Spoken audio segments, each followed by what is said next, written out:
안녕하세요. 어제 들으셨던 주일 설교 갈라디아서 5장 성령의 열매 말씀이었죠? 오늘 이 시간에는 그 내용을 다시 한번 좀 깊이 생각해 보면 좋겠습니다. 네, 반갑습니다. 어제 설교가 참 좋았어요. 특히 그 성령의 열매가요.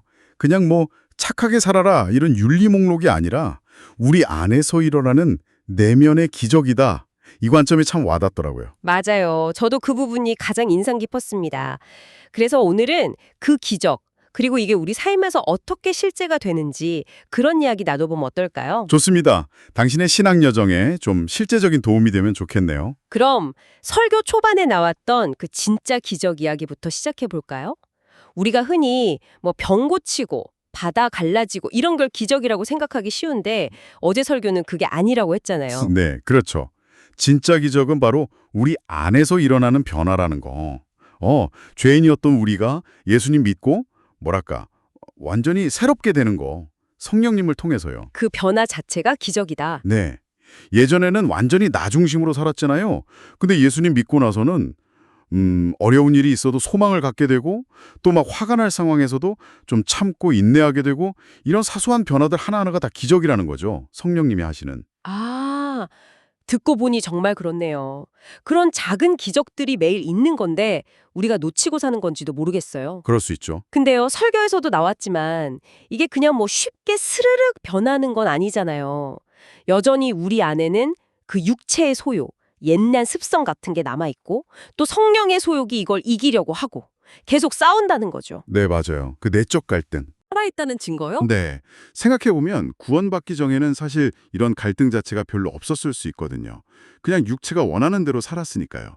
그러니까 이 싸움이 있다는 건 성령님이 우리 안에서 일하고 계시다는 신호라는 거죠. 불편하긴 해도요. 아, 그렇게 볼 수도 있겠네요. 바울 사도도 로마서에서 그런 자기 안의 싸움을 막 토로했잖아요. 그렇죠. 오라 나는 곤고한 사람이로다. 그 유명한 탄식이죠. 중요한 건 그 갈등 앞에서 좌절하는 게 아니라 내가 지금 성령님과 함께 씨름하고 있구나.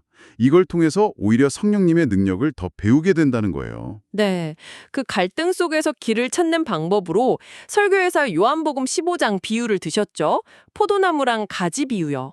네. 핵심 비유였죠. 성령의 열매는 우리가 막 애써서 따는 게 아니라 포도나무이심 예수님께 딱 붙어 있으면 자연스럽게 맺히는 거다. 맞아요.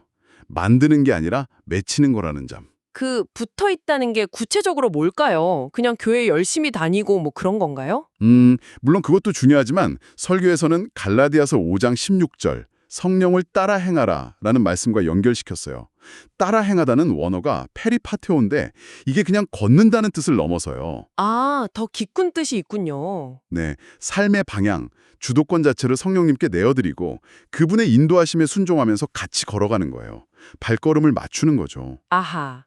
내 생각, 내 계획보다는 성령님이 이끄시는 대로 따라가는 삶. 그렇죠. 그게 바로 예수님께 붙어있는 삶의 모습이라는 거예요.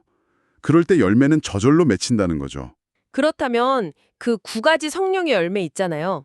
사랑, 희락, 화평, 오래 참음, 뭐 자비, 양선, 충성, 온유, 절제까지. 이게 그냥 우리가 착한 사람 되기 목표 목록 세우는 거랑은 완전히 다른 거네요? 네, 완전히 다르죠. 그게 정말 중요한 포인트 같아요. 이게 무슨 윤리 강령이나 덕목 리스트가 아니거든요. 이건 전적으로 성령님이 우리 안에서 예수님의 성품을 만들어 가시는 결과물이에요. 우리 노력의 산물이 아니고요. 아, 성령님이 만드시는 예수님의 성품. 네. 그래서 보면 하나님과의 관계, 사랑, 희락, 화평, 또 이웃과의 관계, 오래 참음, 자비, 양선, 그리고 내 자신과의 관계, 충성, 온유, 절제 속에서 이게 드러나는 거예요. 그러니까 핵심은 노력 이전에 예수님 안에 거하는 것, 즉 신앙 그 자체라는 거죠. 와, 그렇군요. 그냥 착하게 살려고 애쓰는 게 아니라 예수님 안에 머물 때 자연스럽게 나오는 거라는 말씀이시네요. 맞습니다. 당신의 삶 속에서 이 열매들이 어떤 의무감에서 나오는 게 아니라 정말 신앙의 자연스러운 결과로 나타나고 있는지 한번 돌아보면 좋겠죠. 그러네요. 어제 설교 마지막 부분에서는 갈라디아서 5장 24절 말씀을 인용하셨어요. 그리스도 예수의 사람들은 육체와 함께 그 정욕과 탐심을 십자가에 못 박았느니라. 네. 결국 열매 맺는 삶의 비결, 그 핵심이 바로 거기에 있다는 거죠. 십자가에 못 박는다. 네, 결국 나를 비우는 거예요. 내 자아, 내 욕심, 내 계획 이런 것들을 십자가에 넘겨드리는 거죠. 그럴 때 비로소 성령님께서 내 안에서 자유롭게 일하실 수 있는 공간이 생기는 거고요.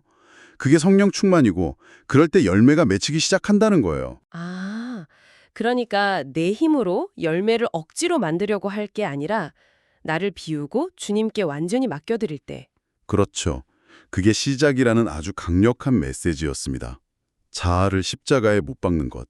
어제 설교를 다시 되짚어보니 성령의 열매가 정말 단순한 어떤 행동 강령이 아니라 우리 안에서 지금도 계속되고 있는 하나님의 기적, 특히 내면의 기적이라는 게 분명해지네요. 맞아요. 우리 힘이나 무력이 아니라 오직 예수님께 붙어 있고 나를 부인하고 성령님께 순종할 때 주시는 은혜의 선물이죠. 네. 그리고 기억해야 할 것은 이 내면의 기적은 한 번 딱 일어나고 끝나는 게 아니라는 거예요. 지금 이 순간에도 당신 안에서 계속 진행 중인 이야기입니다. 아, 계속 진행 중인 이야기. 네. 그래서 오늘 이 나눔을 들으시면서 어제 들었던 그 설교 말씀이 오늘 당신의 구체적인 하루 속에서 어떤 상황 속에서 어떤 열매로 이어질 수 있을까 한번 조용히 묵상해 보시면 어떨까요? 그것이 어쩌면 어제 설교가 우리 모두에게 던진 가장 중요한 질문일 겁니다.